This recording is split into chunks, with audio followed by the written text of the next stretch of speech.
So our guests from Te Taumata today are Jane Young and Jennifer Chuk. So Jane is the person who looks after advocacy initiatives, sector engagement, and helps build collaborative partnerships for Te Taumata Toi-a-Iwi. She's also a creative person and has just finished directing Mixtape for Melodies, which was on at Waterfront Theatre and Herald called like virtually a masterpiece. So congratulations to Jane. And Jennifer is a researcher, editor, and curator, and she was the founder and editor-in-chief of Rat World magazine.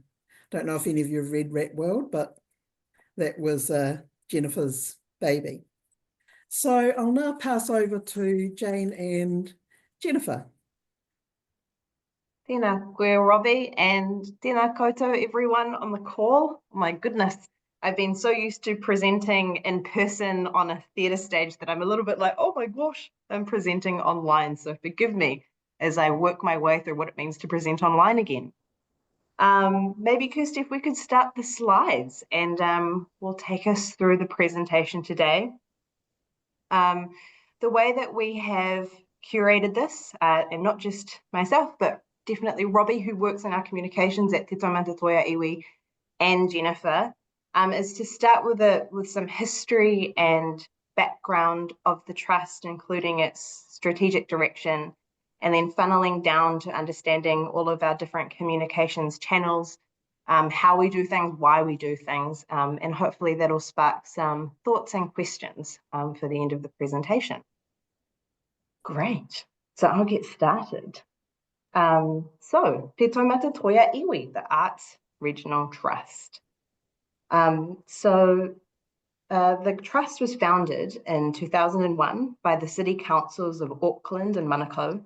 The trust was established to support Tāmaki Makaurau's arts, culture, and creative sector.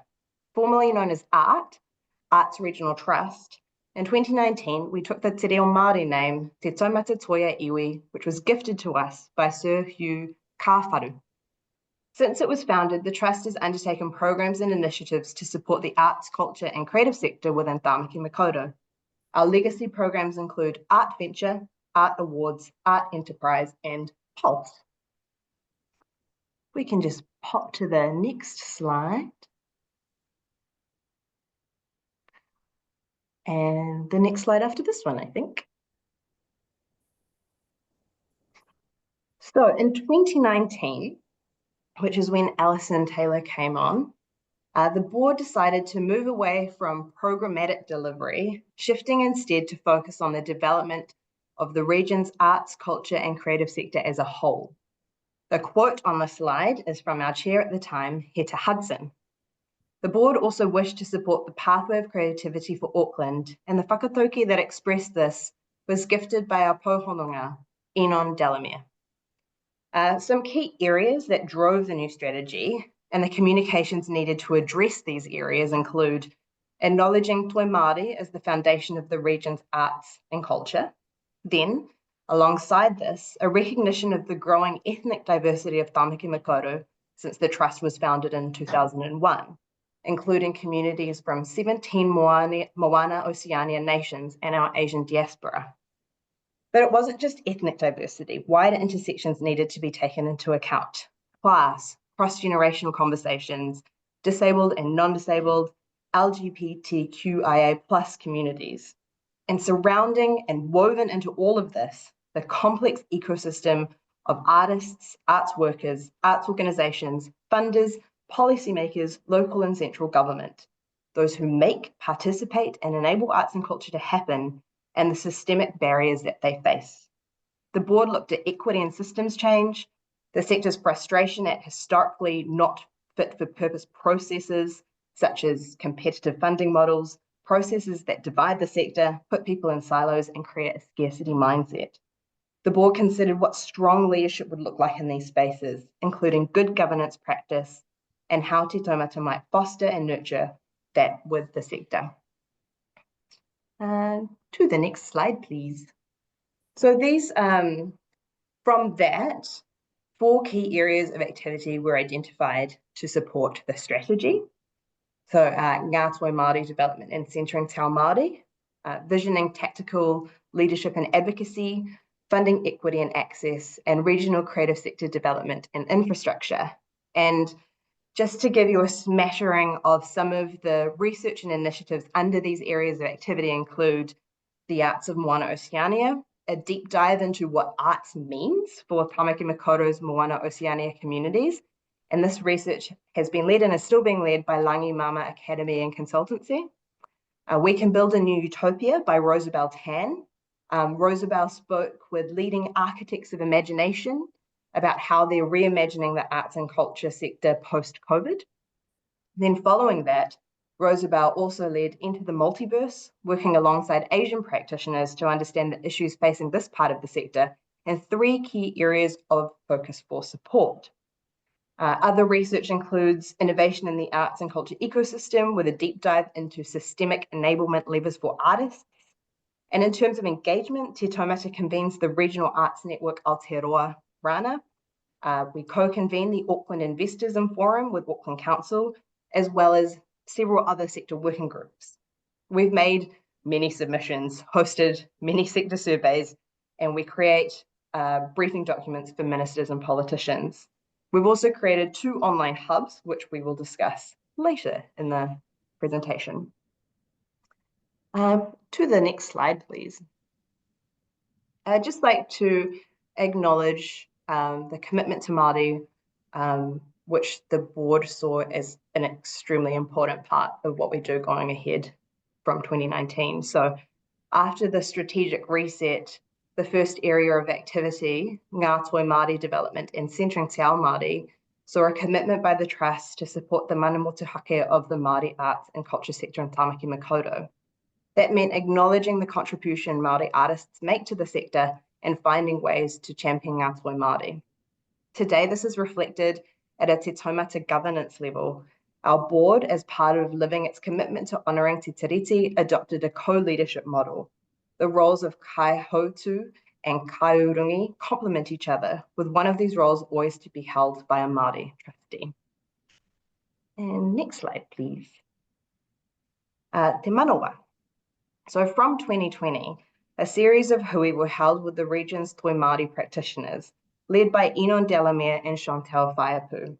This saw the development of a collective for Māori artists by Māori artists, now known as Te Manawa, grounded in whakapapa, organised by tikanga and shaped by a collective voice. Today, Te Taumata and Te Manawa work in partnership, with Te Taumata giving backbone support, while Te Manawa provides strategic leadership, visionary thinking, and direction towards achieving goals of hapori ringatoi Māori. And to the next slide. So funneling down further, thinking about communications within all of this. And the way we communicate, it varies depending on what it is we want to communicate and who we would like to communicate it to. We try and tailor our communications depending on the audience and what the work is. And I'm going to explain this a little bit further, and then I invite Robbie and Jennifer to give any thoughts or feedback around this table. So kanohi ki te kanohi. So this might be individual or group relationship building. This communication is tightly focused, from meeting with people such as ministers or other sector stakeholders to facilitating working groups, events, or forums. Ideally, we can be in person, but obviously given, given the awesomeness of online things, we can meet a lot online and we can meet around the country too. Exploration, engagement, and enablement. These communications are focused on engaging a wider sector interest group or topic. And enablement is increasingly through online resources. For example, our 2 online hubs, Stop the Cuts and Art Section Now, which again, we'll talk about soon. During COVID times, we actually hosted something called the Ngā Toi Advocacy Network on Zoom. It was a group of mainly arts organisations concerned about the impact of COVID on the sector.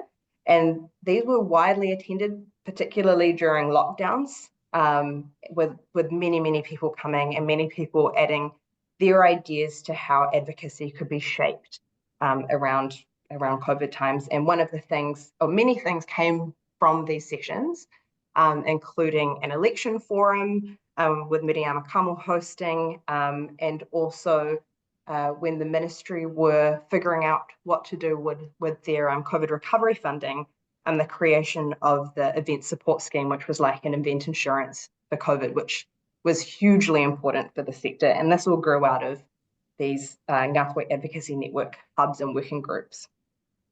But once things opened up again and everybody went back to BAU, and in the arts, it hasn't been BAU like it was pre-COVID. It's like it's ramped up even more, and people seem to be doing even more. And people were less likely to attend these monthly community gatherings. So a pivot to online hubs has now proven to be more effective for engagement now. Although more recently, the sector has been asking for more in-person activities. So we're trying to be agile to what the sector needs and what it's asking for. Publications have been consistent over the course of this time, and our publications include a newsletter from Alison, our social media run by Jen, annual reports done by Robbie, news media. For those publications, we generally assume a broad audience from policymakers to funders, arts organisations, arts workers, and the wider public. Robbie or Jen, do you have any thoughts or anything you'd like to add to these areas?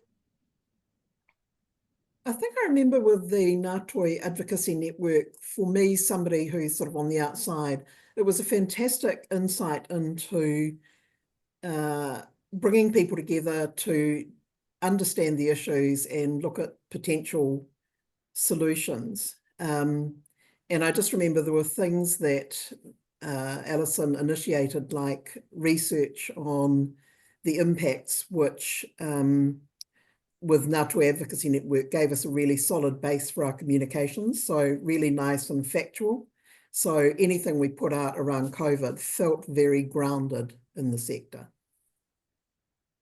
I was just going to pop in and say that the online hubs and social media have really changed at the moment, where they've become parallel to in-person events and things like that. So I think there was a point during the pandemic where it felt like they were going to overtake those sorts of in-person events, but now it's they're a really great way to supplement community-based in-person advocacy, and also create like a online platform as well, which is quite interesting where that's going. Yeah, definitely. Just to speak to those 2 points, Robbie, before I began at Te Taumata, when I was still working for the council in Wellington, and COVID happened, Te Taumata did the first artists survey around the impacts of COVID. And I remember that was such a massive thing in Wellington that someone had done that. And as a policymaker at Wellington City Council, we were just lapping up all of this information and being able to feed it out to sector leaders and decision makers in Wellington. So it really, the trust back then was already leading the way in terms of research and making sure that the issues for the sector were heard and being put at the forefront.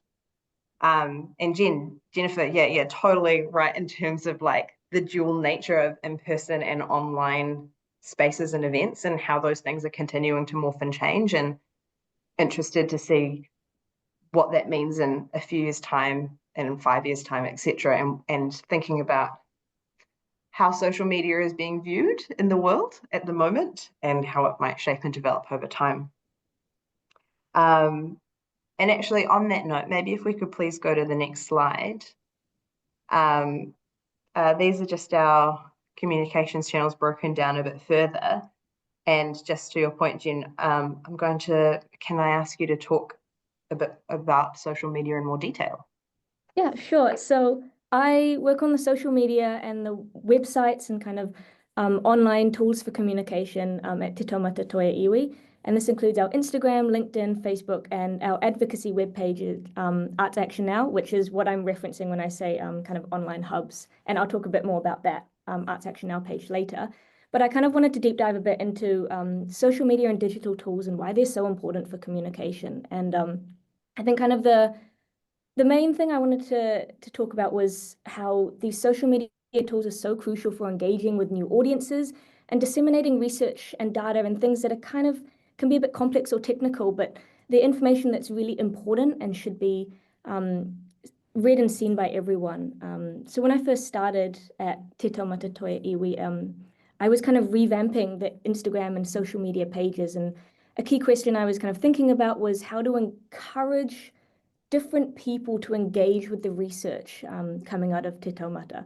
And not just people who knew where to look and knew how to understand particular research already, but people who didn't quite know that this research existed or felt that the research might be inaccessible to them.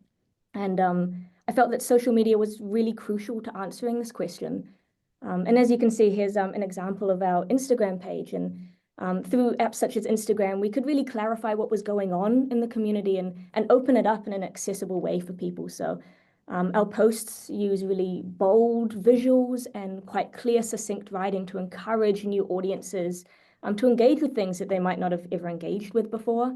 And I think this is really important for artists and creative practitioners in the sector who are directly impacted by some of the research coming out at the moment, but just don't know what exists or don't know where to find it. And it's really important to us that a wide range of people are able to access and understand what's going on in the sector. So this means doing more than just sharing amazing research by policymakers and arts leaders. It means using particular modes of communication to really ensure people are actually listening and learning. And I think a big thing is not everyone wants to read a super technical, like data-heavy presentation about the funding ecosystem. Maybe we want to, and there's definitely people who really like to, but I think digital tools really help communicate difficult concepts to everyone through quite personable language and striking visual aesthetics. And I think furthermore, social media is really necessary for mobilizing communities. So this speaks to our advocacy arm as well. So it can really help circulate your message within the community and allows for collaboration with others. And it can just feel really active. Communication is not a passive act, and social media can just really unlock that active energy of what you're trying to say and getting people to actually do things and sign up to things and sign petitions. So I think collaboration is so important, and that reciprocal collaborative relationship can really be fostered online. You can share things that other organizations do. You can really promote things from people and uplift other communities. And those connections are so important for both just us at Te Taumata, but also just general advocacy and working together with people and sharing information. Yeah, so I just wanted to have a bit of a talk about that digital tools are just so important for broadening your audience and creating more accessible conversations and building those really strong reciprocal connections with community. So yeah, I think that's kind of... Jean, just butting in with a question. Oh, yep.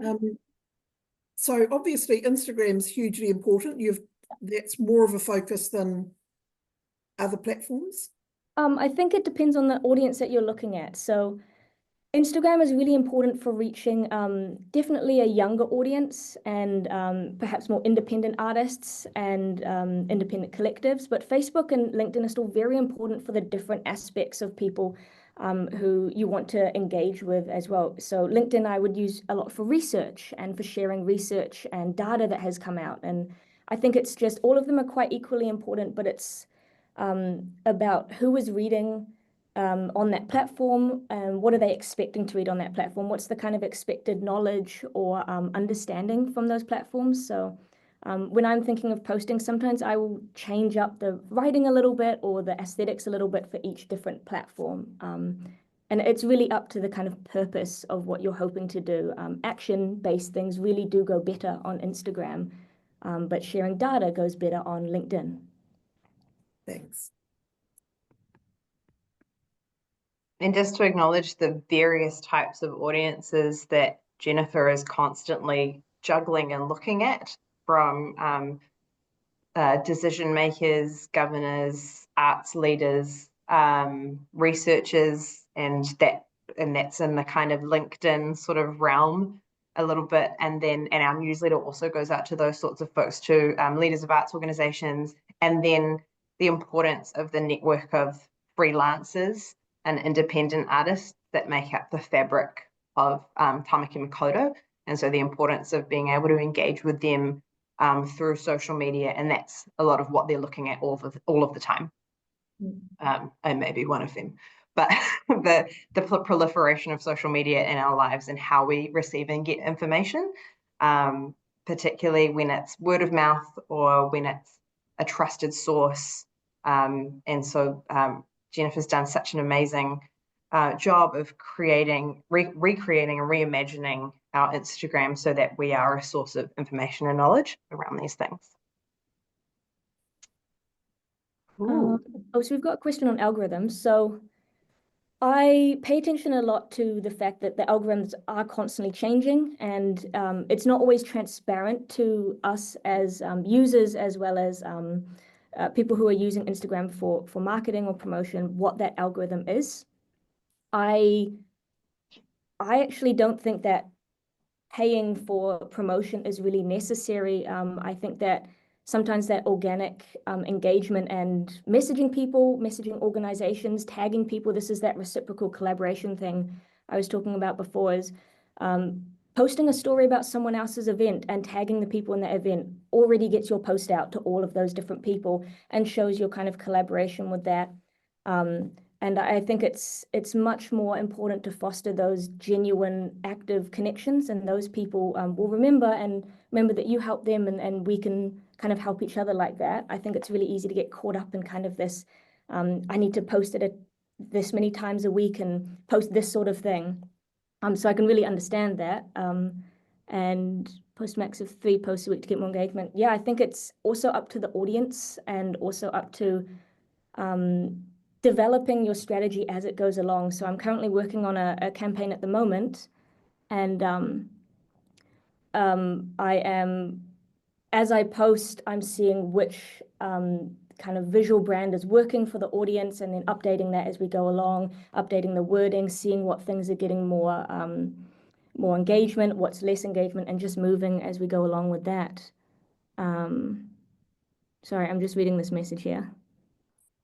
Just a point of interest for me is that in the Te Taumata annual reports, you'll find information on number of hits and visits, and just how the communications are performing. And it's always really inspiring to see what's working. Yeah. Yeah, and just to chat a little bit about this, is that the kind of curatorial algorithm of Facebook and Instagram that essentially just shows you an echo chamber of what you like and have previously liked, that can be really difficult to break out of. And that is why I kind of reiterate again, it's about sending it to people and asking people to actually engage personally with that post, instead of trying to rely on, oh, I hope this reaches a certain audience. As you can see in the kind of presentation here, I've promoted Auckland Fringe and spin-off articles, as well as our campaigns. I do kind of roundups of events and tag everyone in those events. And then if there's a certain campaign out, I will DM that campaign to people or organizations that I feel that will really benefit from that campaign, ask them to share it with their networks. On our website, I also make sure that we've got ready-made social media templates so people can download that and post it themselves. So it's about having that real active way of connecting and collaborating with people.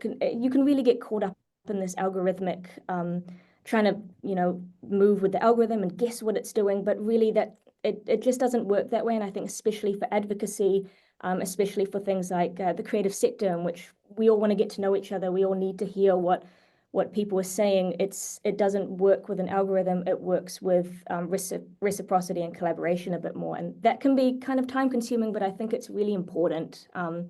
Social media is about the people.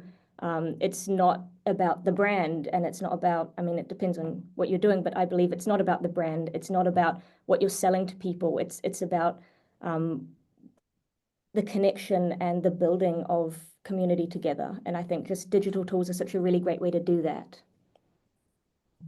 That's so different from a few years ago, where it was like, how much money can we put in our budget to boost this post on Facebook or boost this post on Instagram?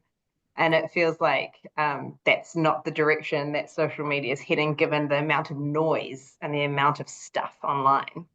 Just like a tiny quick point, sorry about that, is the way that we're measuring social media these days is so different to how it was a couple years ago. Is it's not about likes and comments anymore. It's about the engagement, which is really different. People don't necessarily like and comment on things. They will be sending it to friends or they'll be putting it on their story, which is just a different way of thinking about things, or who's looking at something and clicking on links. So that's just like yeah, things are changing rapidly.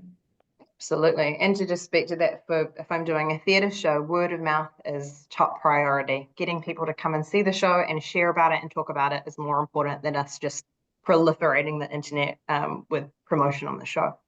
I'm just going to segue us slightly into this beautiful slide that says explore, engage, and enable. So as Jennifer's sort of talking about in terms of how we're shifting and being agile with tools such as digital tools such as social media, overall, we're learning to adapt the way we communicate as the environment is constantly changing. And why do we do this? We do this to support the sector to explore issues, to do sector engagement, and to be a conduit for the sector to have a voice in areas such as local and central government. It's sometimes hard if you're an independent artist or arts organization to get into these spaces and be able to actually put the main issues in front of decision makers. So we try and act as a bridge for that to happen. And post-COVID, as noted earlier, it was harder to bring people together online via Zoom. However, online platforms or hubs and social media are now becoming more relevant and important alongside that in-person stuff as well. And done well, these can help us connect with more people.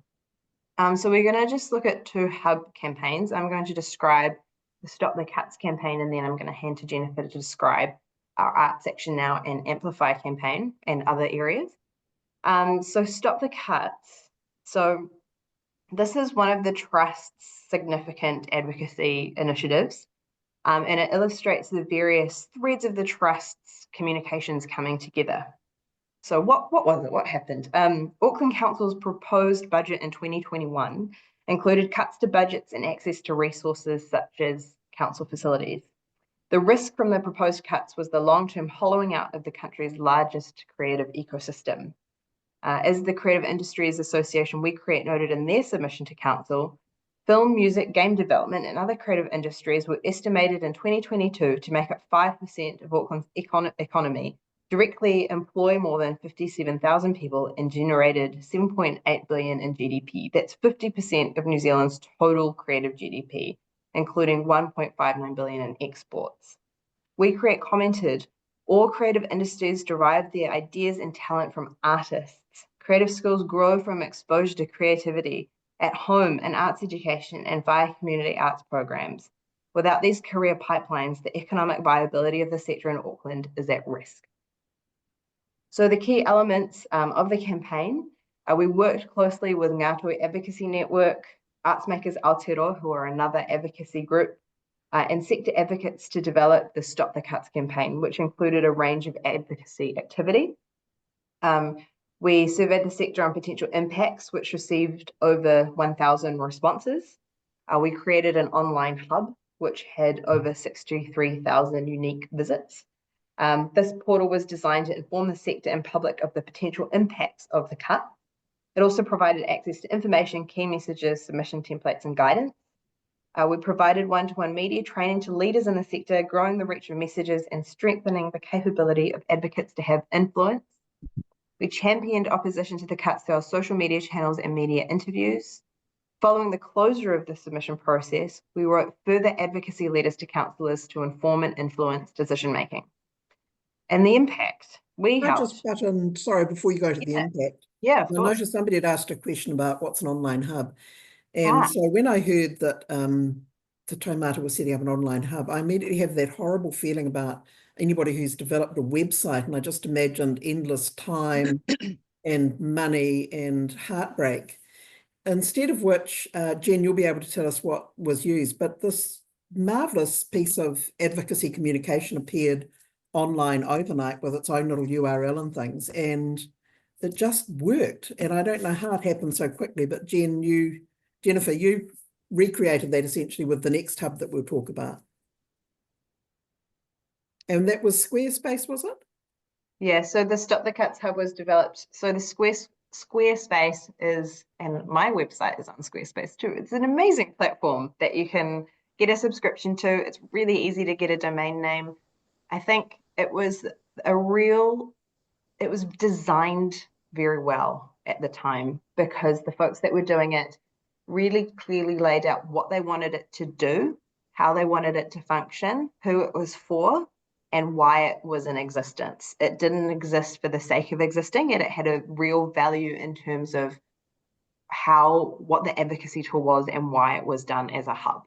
And I think it became a central point for all of these other advocacy initiatives and messages, that people were just coming back to this one spot and getting all of their information from there, including who to talk to, where to go to, what the key messages were, just everything sort of expanded out from this online platform. And so Stop the Cuts is not still live, but the other online hub, which Jennifer will talk about, is. So that'll give you a chance to see what it looks like in practice. Absolutely. I interrupted you on impacts. No, that is okay. I'll just talk to impact and then I will pass to Jennifer, because amazing thoughts around the complexity. Well, I think it's complex. Jennifer probably thinks it's very straightforward, but how Jennifer has taken and innovated online hubs, because as we've talked before, these digital tools keep evolving. So the impact of the Stop the Cuts Hub, we effectively helped to mobilize the sector, contributing to a significant number of submissions that mentioned arts and culture, which was the top feedback theme reported by council. So that was 28% of submissions. So this response was a contributing factor to council winding back some of its proposed cuts impacting the arts and culture sector, including 23 million in regional grants and community services. So now I will ask Jen, please, to talk to Arts Action Now. So after Stop the Cuts, we went, oh my gosh, these online hubs do work. There's something about them. And Arts Action Now was actually created during the last general elections, as a place for people to come together to talk about key issues in arts policy that perhaps the sector saw lacking in some of the policy initiatives from different political parties. And that was quite successful in terms of the hub became a place for people to come together, and we had online forums and workshops, and we developed sort of key areas of focus that we wanted to take to different arts spokespeople from different political parties. And that was a real gateway for us to be able to engage a huge amount of people in a very short amount of time. And now, I'll pass to Jennifer, who the last year has been redeveloping and evolving this hub. Jennifer, what changes did you make to the site? What prompted the changes, and what were the principles that you integrated? Yeah, so when I first started working here at Arts Action Now, it was such a really cool kind of rallying point for artists, but there were a couple of issues with the website. First, it was quite text heavy, and it was a little difficult to navigate. And it was just such an important place. I wanted to make sure that it was as clear as possible what the point of the website was, and where people could find these important materials. So I guess my first job in refreshing the website was to strip everything right down to its bare bones. And I'll kind of walk you through the task that I did when doing that. But I want to first backtrack a bit and make a note in saying that the way people interact with websites has changed since the advent of social media. So websites kind of now a place you visit from another source. These days, it's quite unlikely that someone will be finding a website through a search engine. This also means that people aren't necessarily visiting your website with a particular question or background in mind. If you look at the analytics for our website, people are finding it through Instagram or Facebook, but they're not necessarily typing in New Zealand platform for advocacy and coming up with that website. So I think it's really important that the different background and level of experience of people accessing your website has changed. So when thinking about that, the first task I did when refreshing the website was this content navigation task. And I would really highly recommend doing this if you're revamping a website or even starting the process of making one. So what I did was I took every piece of content from the original website, including buttons, navigational content, and I printed them all out onto flashcards, laid them all out on the table, and I got Robbie and Jane and other people from the Te Taumata team to kind of work together in grouping those flashcards into categories. So not thinking about the website, but just the content itself and how they felt it naturally grouped together. So this was actually a really good way of finding out what was necessary and unnecessary information, and it showed which information was contextual. So what needed to come first for someone else to understand it when they were first visiting the website. And this task also illuminated kind of gaps, what was missing. It was really interesting because Jane would be saying things like, oh, where's this particular article? I thought it was on there. And it just showed me that things were really important that weren't even on the website in the first place. So seeing those things was such a great foundational task to move forward with rebuilding the website. And once we'd done that task and everything had been grouped together, it just became really clear that the foundation of the website was simply a space to educate people about advocacy, a space to share resources and highlight campaigns, and a space to take action. So essentially it was educate, share, and take action. So these were the bare bones of Arts Action Now. And in the original website, it was quite hard to see those bare bones, but in stripping it back, it was really clear what those were. And then from then you could start to build the kind of visual brand, the navigation, the text, all of those things flowed back to those original aims. So I think it's just really important when redeveloping a website or just thinking about web pages for your organization in general to think just baseline foundational, what is this trying to do? Who is this for? When people visit this website, what context do they need to know to understand these things? So that people aren't just being thrown into it and going, oh my gosh, there's so much info and it's all really important and cool, but I'm not sure where to start. So yeah, I think it was, there's just so much amazing information on Arts Action Now, and it was just about stripping it down to the most necessary and important information. How did you attribute the... so this is a question from Amy, rather than other factors. Just in response to Amy's question, how did you attribute the feedback from the council received back to the online hub rather than other factors, campaigns, influences? I definitely don't think it was just the hub, and sorry if that came across. The other factors and campaigns and influences were such a huge part of it. It was, the way I think of it is almost like when there's a fringe festival on, and like the fringe festival is made up of all these different events and artists doing all of this stuff, and that is so important. And there's usually like a fringe hub, and that's the place where artists sort of come back to for more information. And that hub's quite important, but it's really nothing without the rest of the fringe festival happening around it.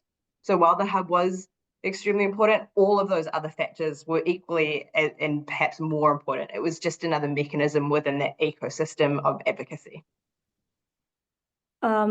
And then towards Jonathan's question, this is my personal opinion, but I don't use AI to write anything. I don't believe it should be used to rewrite website content. And the reason why is a couple reasons. Now, firstly, it's incredibly unreliable. A lot of the way that it scrapes information is unethical. I also think that it's easier to be responsive and to develop your voice, tone, and purpose to a community that you're actually being active in when you are really personally responding to it, when you're seeing what's going on and you are writing to that and you are understanding what needs to be said. I also think with Arts Action Now, we do have, campaigns we had the Treaty Principles Bill, and I don't think that AI should be used for te reo or any Indigenous data either. And I just think it's really important that, especially with advocacy, it's about seeing what's happening in the community and actually engaging with it and writing about it and seeing what's important to be said. So, that's just my opinion. Yeah, that's just me on AI.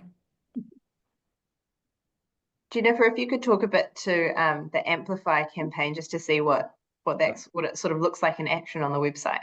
Yeah. So we've been talking theory a lot. So I'll kind of walk you through practically how we came up with a campaign to encourage feedback for Amplify. So there were kind of 5 steps. So the first step was the goal. What's the end game? What important thing do we want people to do? So, well, that was obviously we wanted them to send their feedback. But in order for people to send their feedback, number 2, what's the context? What information do people need to know in order to do this important thing? So people need to be able to understand what Amplify is. They need to be able to take away the core principles, to understand how to write their feedback. So we had things like templates, we had resources, those sorts of things. And then step 3 was the visuals, the language, and tone. So how do we repackage that information in a way that's accessible for a wide range of people? So this was how it was shown on social media, the aesthetic of it, how to get people really engaged with things. And then step 4 was the user experience. So how do we make the journey to do this important thing as simple as possible? So just to recap, we have right now, the goal, the context to reach that goal, the packaging of that goal and the visuals, the language and tone, and then the experience of moving through that goal. And then finally, once you've kind of done all that, is the data. So how do we measure if this method is working? And I think that's really important as you go to see the data so that you can redevelop methods. Something's not working, I can change this, put it on a different platform, those sorts of things. So these 5 questions were really integral to the Have Your Say campaign. We used really bold visual icons, short, clear text, and the idea was just to ultimately encourage people to give feedback on this long-term strategy. And the corresponding web page, as you see here, we really wanted to use color blocks and buttons that allowed very easy navigation. One web page, no clicking through things. All the buttons lead to actually giving feedback or downloading resources. So you didn't need to click through a lot of things. The journey was simple. And then finally, we worked with researchers to ensure that there was a wide range of that contextual information. So we had detailed resources, but also simplified templates, and it gave a wide range of people the necessary background. So if you wanted to deep dive into Amplify, you could, and we had researchers, break down every section of it. But then we also had a simplified overview that was just a 2-page document. But both of those contextual backgrounds led to the action of giving feedback. So that goal and that aim was always there. And just on the data space, so from Squarespace Analytics and Sprout Social, in the 6 weeks that Amplify was open, we received over 7,000 visitors to the website, and there was evidence that people were actually downloading and viewing the resources. And in comparison to the previous 6 weeks on social media, we had a 15% increase in social media engagements and a huge 52% increase in post shares through stories, DMs, and more. So it really demonstrated the ability for these digital tools, so web pages and social media, to reach those vast audiences and promote accessibility and to really encourage people to take action. And it was really cool seeing people share this campaign, downloading the Instagram files that we'd made on the website and share those templates with people. So it really just shows those tools are quite important.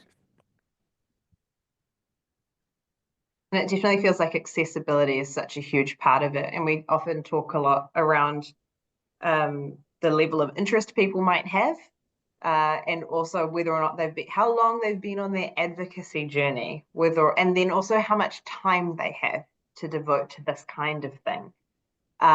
If with submission processes, numbers are often an important part of the game, but at the same time, we want to give really quality thinking behind what we're doing, but not everybody might want like the in-depth stuff. So Jennifer's been amazing at making sure there's been a range of different ways you can access that information, whether or not you want to just look at it and just understand it very quickly, or if you want to do that deeper dive and really unpack what this all means. And hearing anecdotally from people in the sector, that's really helpful because a lot of people don't have time to do that deeper dive.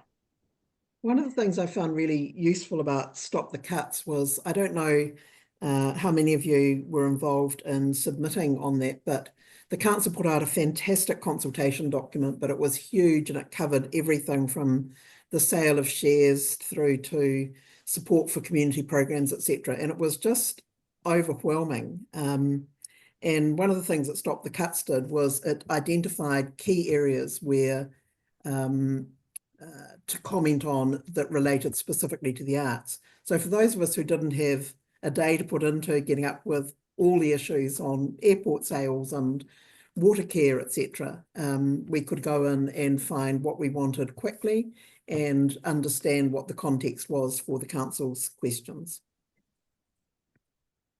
Absolutely. I think there's a real demystifying process for people across. And yeah, I don't think this just needs to be for arts and culture sector. Like the demystifying of within advocacy is a huge part of just going, what am I submitting on? Or what is this thing? Why is it important to me? How does it impact the communities around me?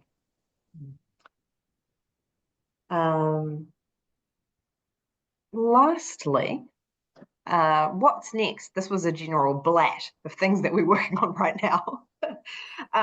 What's not on here, though, is thinking around what's next in terms of how we work with sector, which is continuously evolving. And the idea of really partnering, those relationships are so important, particularly in Tamaki Makaurau.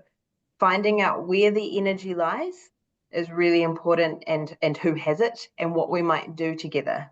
And then coming up with, well, what is it that we want to make, create, or do? A lot of our advocacy has been very responsive. So for example, in the What's Next, we have our Auckland annual plan submissions, which are due tomorrow. There's the charities tax reform, which is huge, which heaps of people don't know about, which is due on Monday. The government is releasing their themes and releasing the strategy.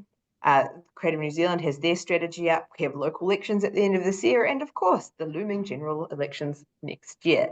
So these are just kind of sort of targets in the calendar, but overall, in terms of an advocacy strategy, it's continuing that the agility that's needed to be able to respond to what's happening, but also to think about what might be happening in the future, or what the current issues are that people are sort of dancing around and going, well, how can we actually work together to elevate these, or to talk to the sector about how these are impacting them?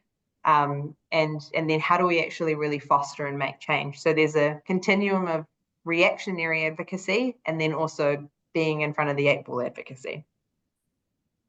And the current campaign, one of the current campaigns on Arts Action now relates to tax issues for artists. Yes, so the last across the last year, we've been researching systemic enablement levers for artists, looking at what systems are already in place to help create more viable careers. So it's super nerdy stuff. It's highly technical. It's really fascinating. And if it happened, it would be huge. So the basic principle is that instead of the artist earning less than $60,000 a year, having that tax go back to government, it goes into their KiwiSaver, given that many artists don't have employer contribution, don't make contribution to their KiwiSaver, and have no KiwiSaver. And the Retirement Commission actually said that we've got a huge problem on our hands in the future, where a whole lot of people are going to have no retirement savings. So this scheme would basically be saving money in the future, and would also just allow artists to put money in their KiwiSaver. And the very early scratchings of a cost benefit analysis says that it's doable, and it's a great idea. But at this point, we're just testing it out with the sector. We're just doing a short survey and just kind of testing the idea. We're not like rolling it out and jumping a policy paper in front of ministers' faces. We're just really trying to do this slowly and well. Maybe Jennifer, if you could just quickly talk to how you've laid this very technical piece up on Arts Action now. Yeah, so we're just kind of bringing it down to the focus of this and what people just really baseline need to know. What the idea is, what the model is, how it works, and the benefits, the evidence, and why your feedback is important. So just bringing it down to those kind of baseline things, because it is quite technical, it is quite complex. So really summarizing those super important points to get people excited about this, to know that it's actually something that could happen and that their feedback is really important. Yeah. I'm just aware that we are nearly out of time and that, Kirsty, you have some requests. So I have taken a note of the questions that went into the chat. And so if there's anything that I think we haven't answered, we will put that into a little kitty of resources, which should be available in the next week or so. And we will let you know when those are out. And obviously the recording of this will be online.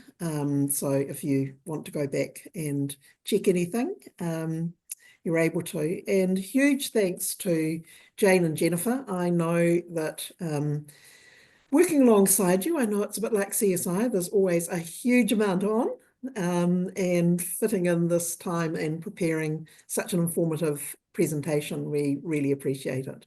Thank you very much. And over to you, Kirsty.